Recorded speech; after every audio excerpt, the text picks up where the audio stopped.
So, welcome. This is Epic's Inspire Conversations, where we're having open dialogue and conversations about topics in the psychedelic ethics space and beyond. And I'm one of your co-hosts. Here is Dr. Sandra Dreisbach, and here is Dr. Samuel Douglas, Sam.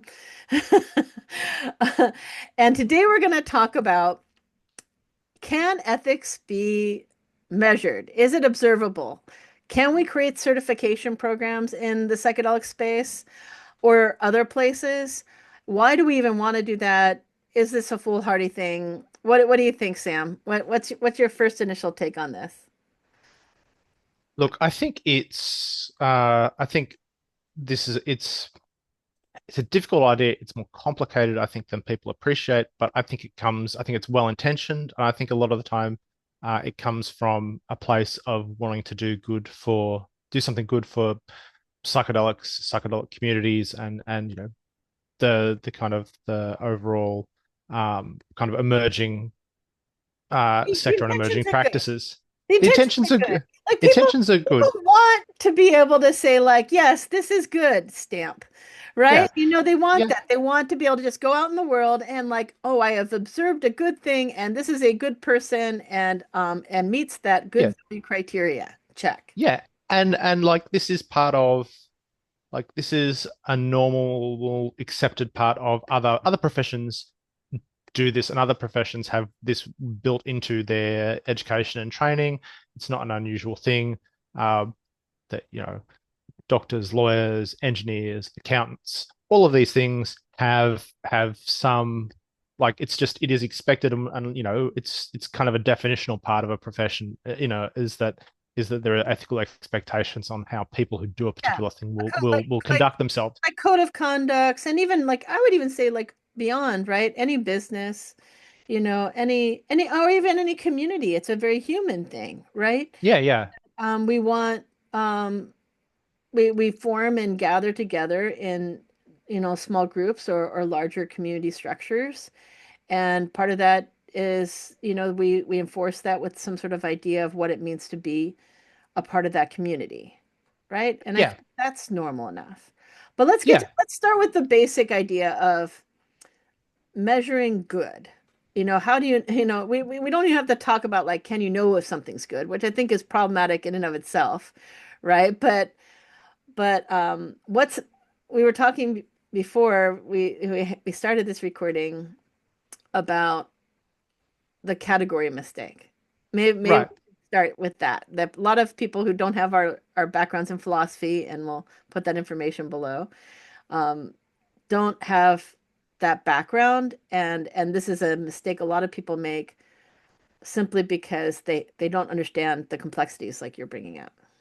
Yeah, sure. So the basic mistake that you make, or that some people make, is to think about ethics or values or goodness as a thing that can be measured the way that we measure lots of stuff. The way you observe things about the world or about what people are doing, and it's a mistake to treat them like they're the same thing. So we can observe someone doing a particular behavior. We can measure how many people do a particular thing. We can go, how many people donate money to charity? Uh, Right, and you right. and you can measure this. You can survey it. There's a whole bunch of social science, social Absolutely. psychology out there around how you observe whether or not people give to charity, and calculating rates of this. And then you make scientific inferences and statistical tests on things, and you can come up with a whole bunch of really good information about, like, solid information about whether or not people do this thing. But all of that information tells you absolutely nothing about whether or not that action is a good action. You've already decided that before you do the survey. That's Uh, like giving to yeah, charity is good, and therefore we're going to measure it, and we've already therefore we're going to measure it. decided But you're not measuring goodness. You're measuring an observation, that you're measuring, like, a period. behavior An that action. you an action that you take to be good. And it's not the observation that decides whether or not it's good. It's our values. It's the values that, oh, it's good if you have the capacity to help people, it's good for you to help people. Like, that's the value that Right. underlies it being Right. good, not the fact that you observed a bunch of people doing it. And that's kind of where I get. well, it's a thing that I think people don't, they conflate this and they don't or they don't understand what they're doing when they measure something. So it's like, Right.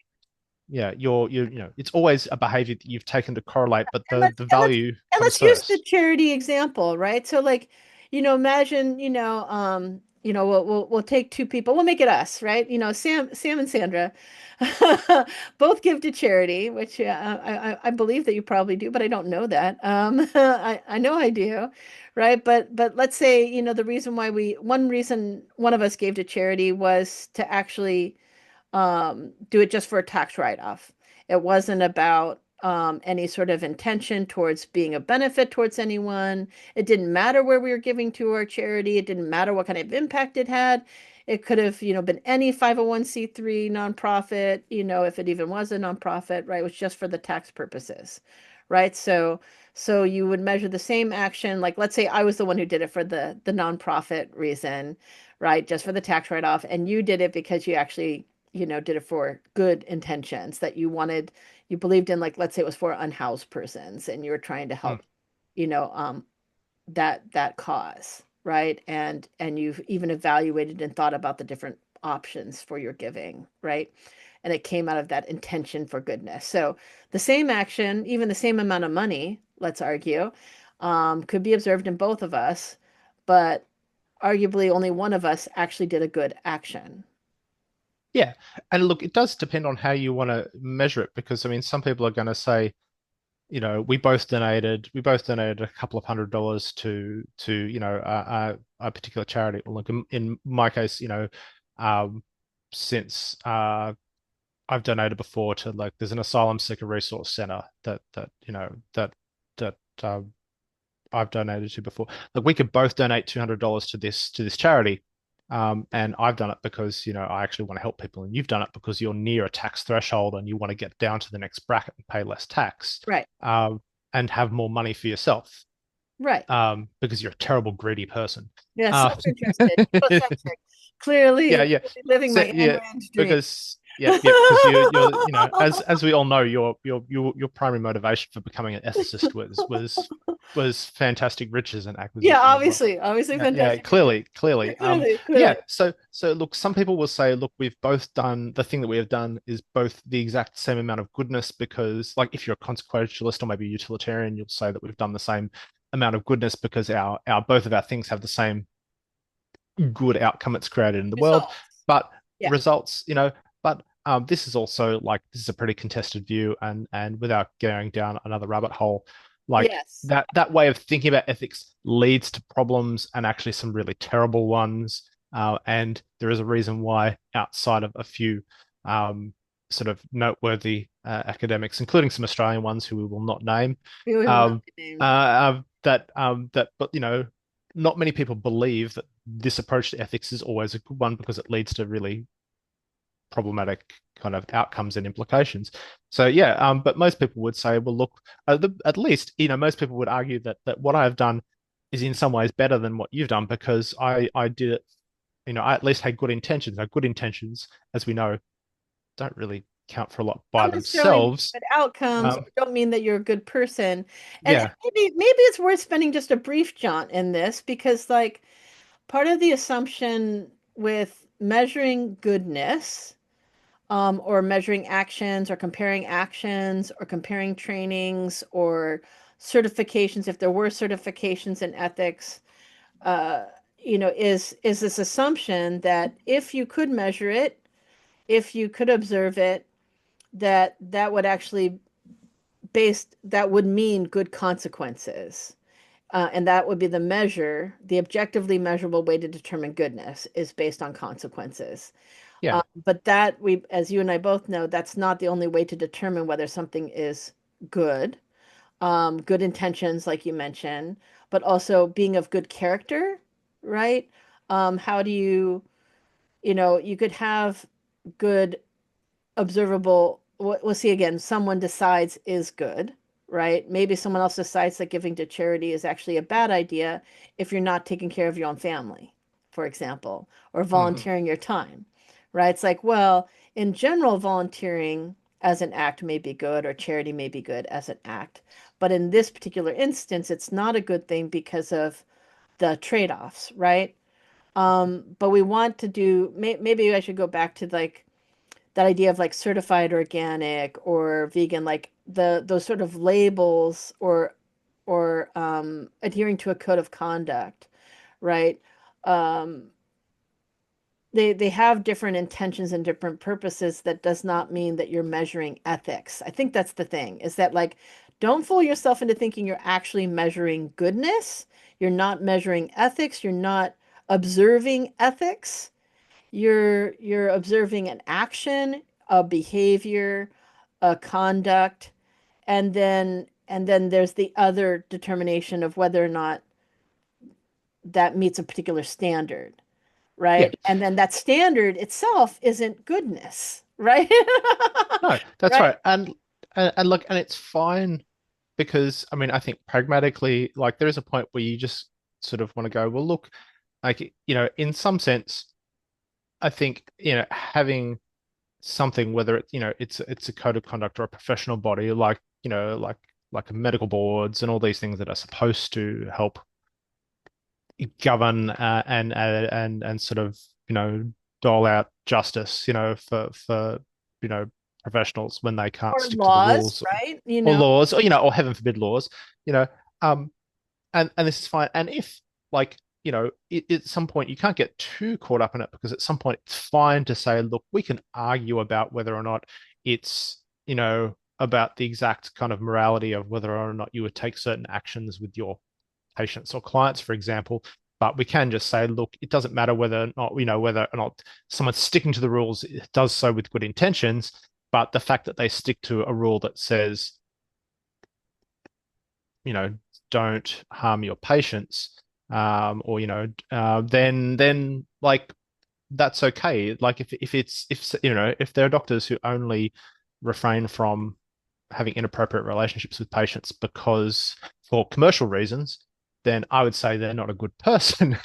Like the only reason that only reason that, if there was only reason, for example, a psychiatrist didn't sleep with a patient was because, There was a they were code worried. against it. Yeah, They were like worried, or they were worried about, it would impact their wealth. You would like, well, like you're not a good person, but like that is better than if the alternative is them sleeping with their patient, then I'm like, well, I guess, that's better than nothing, right? Like, right. Yeah, and that makes me pragmatically, think of something else, like, yeah, obviously we want standards, right? This isn't to say like just because you may not be able to measure ethics or goodness, it doesn't mean that you shouldn't have standards or guidelines for practice, or some foundational knowledge or wisdom that you give. And like I know you and I have both taught, everything from like business ethics, engineering ethics, bioethics, these sort of professional ethics standards that are out there in the world. And in terms of psychedelic ethics, most professionals don't have even that level of what a business ethics course or an engineering ethics course or computer ethics course would provide in an accredited university. And I'm not saying that that should be the standard, yeah, but I'm just saying like 3 hours or 2 hours of a conversation where someone's just checking one item for one day is not, or even if it's just educating to them, this is the code, right? Like, do no harm to your clients. Okay. Um, Hopefully you don't have to teach people that, but that should be a standard. yeah. And But it's not even not getting it, enough examples or enough understanding or about empowering your decision making or helping you to be a better provider, yeah. right? And I think this is like an area, like, I mean, there is sort of a real question of Like compliance. compliance. Yeah, it's Yeah. more like And I mean, compliance.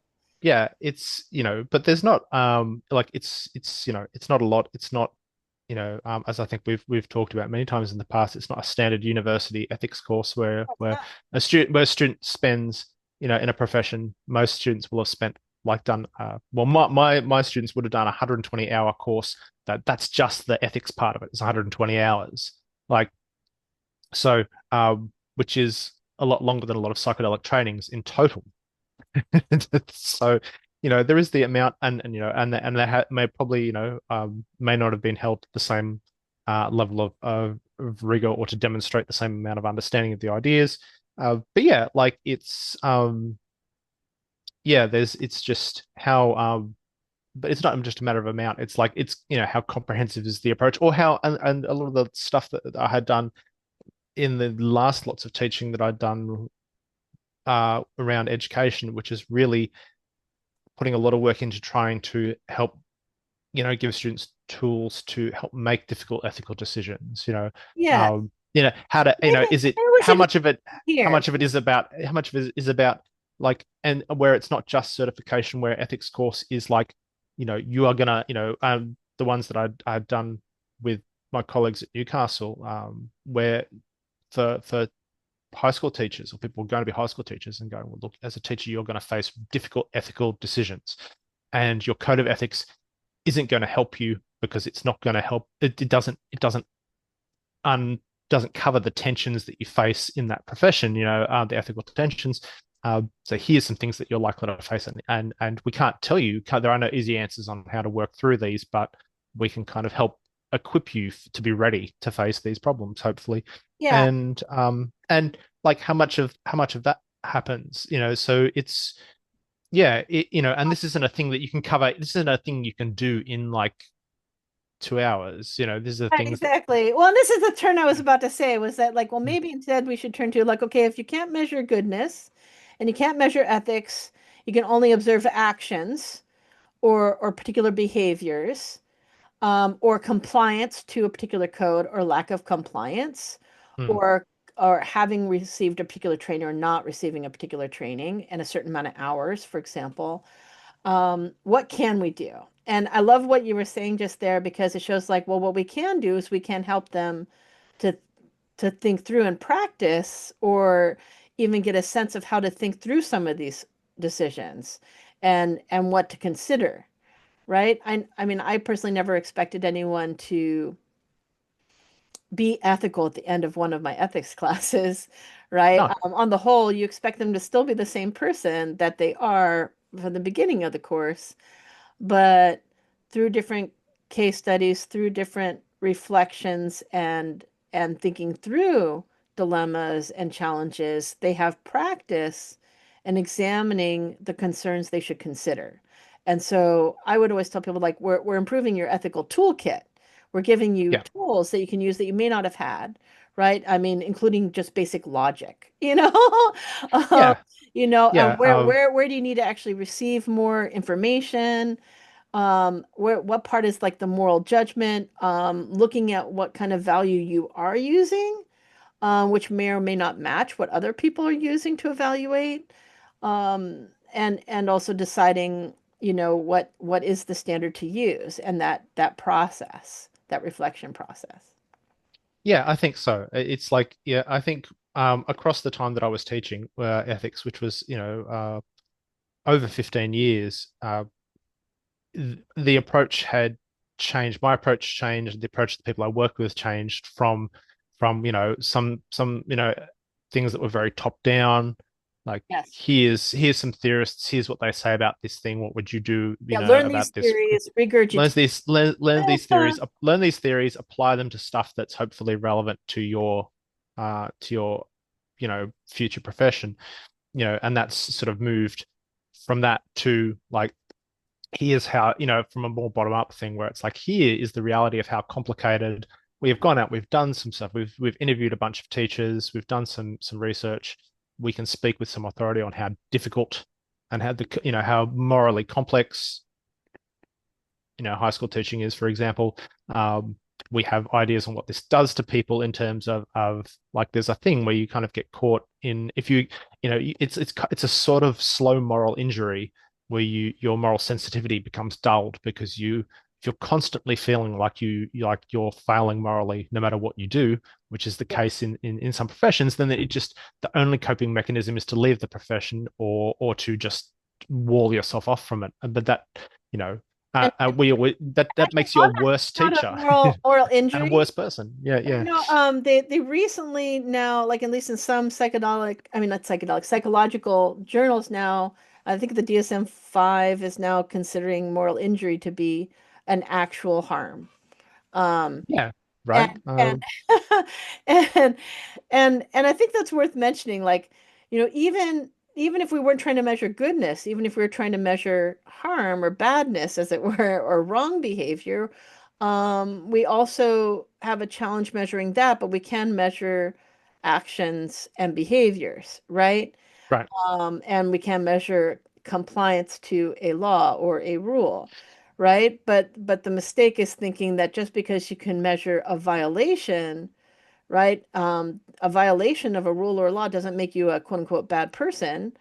It may mean that. And similarly, it doesn't mean you're a good person. You could be, a harmful person, even if you're following the guidelines, as it Yeah, look, I think it's hard, and I mean, part of it is depends on the exact nature of what the action was that you had done. And I mean, and certainly I think there's things around um like there have been, I mean, there are questions that are sort of more maybe they're more kind of technical, the kind of things that ethicists like to come up with that maybe never happen in real life, where it's like you've broken a rule, but no one was harmed.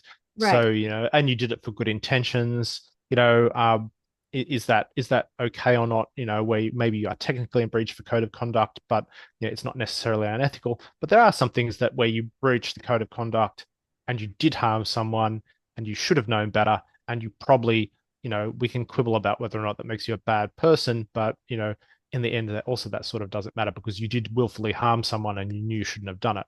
Well, And and yeah, you're making me think of something else, like, maybe what, and I'll admit that when I see people saying that they can measure and observe, and we must measure and observe ethics, and that's required for psychedelic practice or for any practice, uh, it is that mindset can actually cause more harm.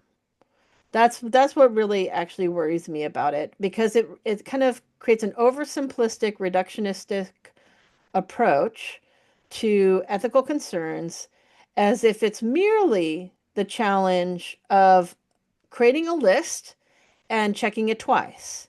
yeah, This is not like, measuring someone's height, right? This is not what the kind of thing that you're measuring.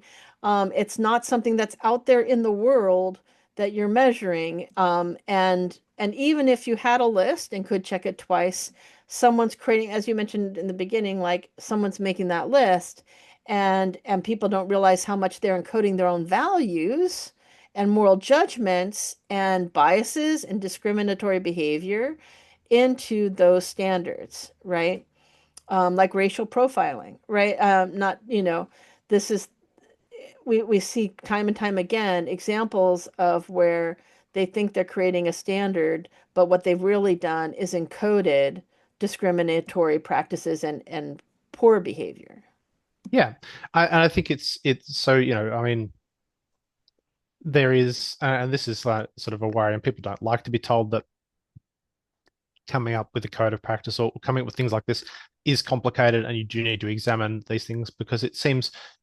But at the same time, I think some things are obvious. I think look. I think wanting to, there's some points are obvious and then some points are not, and distinguishing them, is again becomes complexity because I don't want to be, I'm not going to say it isn't. I think it's reasonably like it's maybe not self-evident enough to say that there are certain things that should be in codes of conduct for psychedelic practitioners, and Right, that you don't need to, like, I don't need to mount, I shouldn't need to come up with some enormous defense that basically says you shouldn't do harm to your clients, you know, and right, then there are some things that are just obvious. Now, where it becomes less obvious is when, so, people will say, well, look, I know just because, I had a certain kind of contact with the client that is outside of mainstream norms that, that wasn't harmful.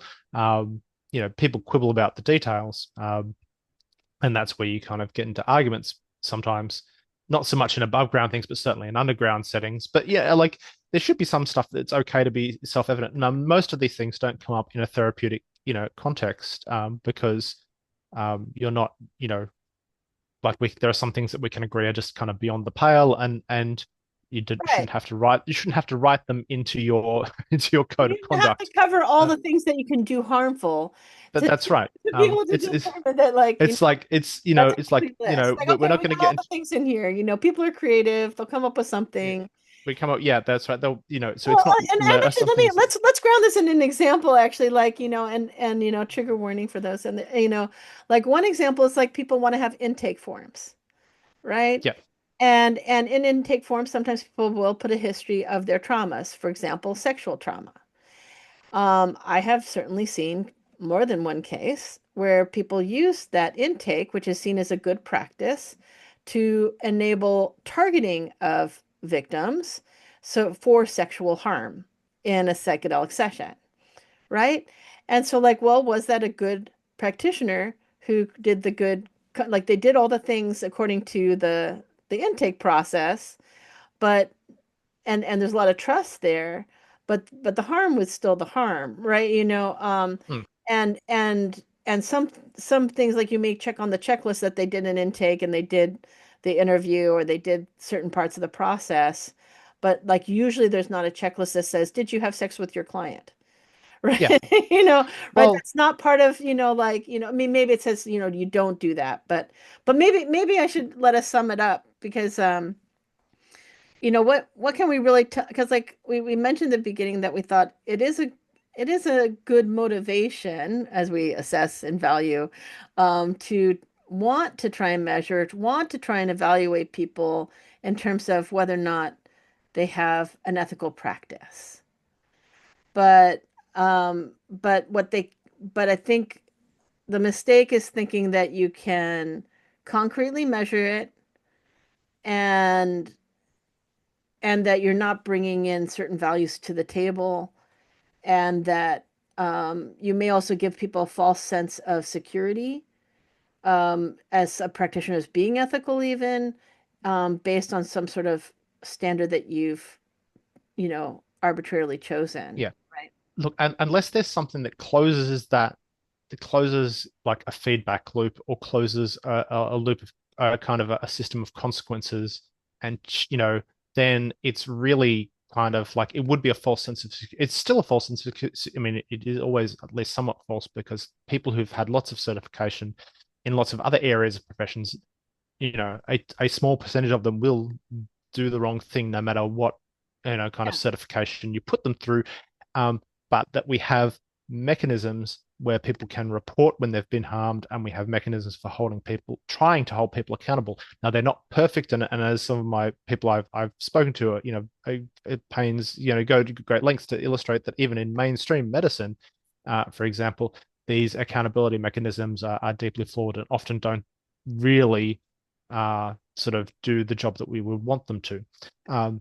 But you've to even have a shot at this, you've got to you have to close that Just to close feedback that loop part of the has gap. that loop has to close. And my worry has often been it's like, well, like you get people do the thing, they get their certification, like where is that feedback loop? Where is the thing that means that you take that certification off them if certain if a certain report is substantiated? Where is that? And is them losing that certification significant enough to their practice so they should care about it? Right. What if you Right. get the certification, you lose the certification? If it makes literally no difference to your ability to practice, then like it just what's the point?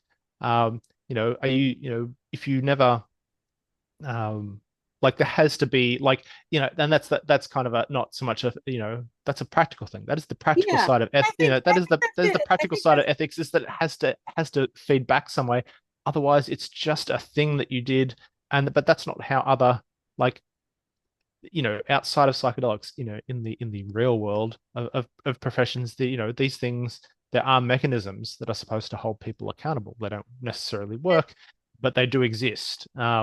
And Whereas, right now, on the whole, in the psychedelic practice space, there's not only not a full standard that's agreed upon for training and education, um, but there's also not an effective mechanisms yet for accountability and that feedback.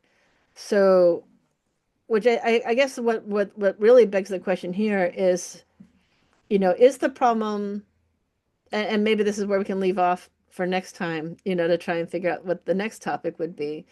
But what really is the biggest problem in psychedelic ethics? And I would say it's not about having a way to measure it. That's not the problem.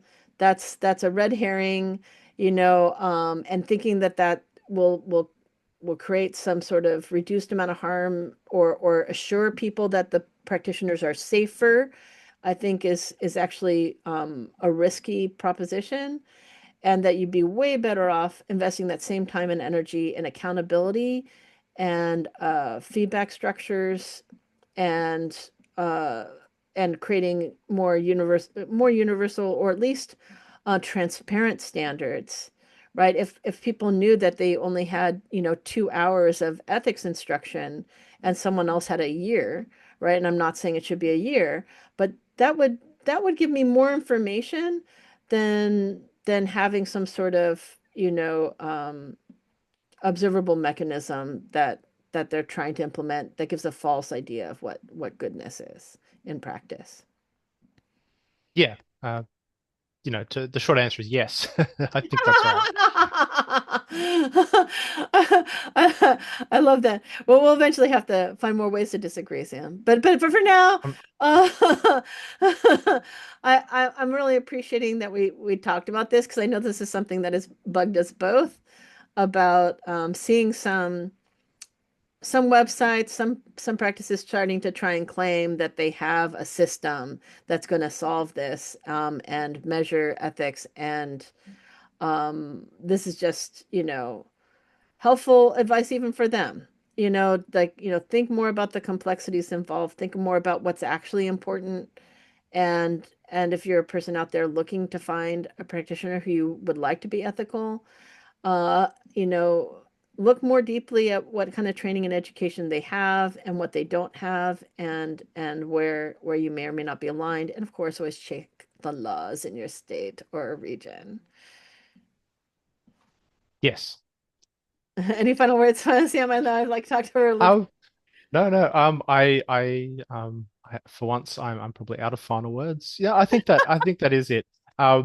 Yeah. Look, there are probably things like if people are looking for practitioners, there's things like the psychedelic safety flags Yes, resources, which covers a whole bunch of stuff, including things that are relevant to ethics that you can look including at, good practice, including good including good, green things that are flags as good well as red practices. flags. Yeah, That's right. Yeah, yeah. Things that are indicators of that are good, things that are not so good, and stuff like that. There isn't an easy answer, and it isn't going to be a matter of you can't do that for anything else. You can't anyone else in any part of your life, and you certainly can't do it for for psychedelic practitioners.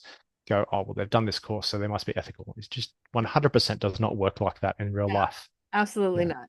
Yeah, and we certify this message. No, just kidding. Okay, thank you, Sam, and thank you for joining us for this conversation. Hopefully, we will inspire you to think more about these issues, and we hope in the future to be able to talk about more topics. Feel free to comment below other ideas you have. We're also looking for people who have an example of good practice, so that maybe we could highlight them or talk about issues related in future episodes. You can go to Epic's website, epicpsychedelic.com, to find out more.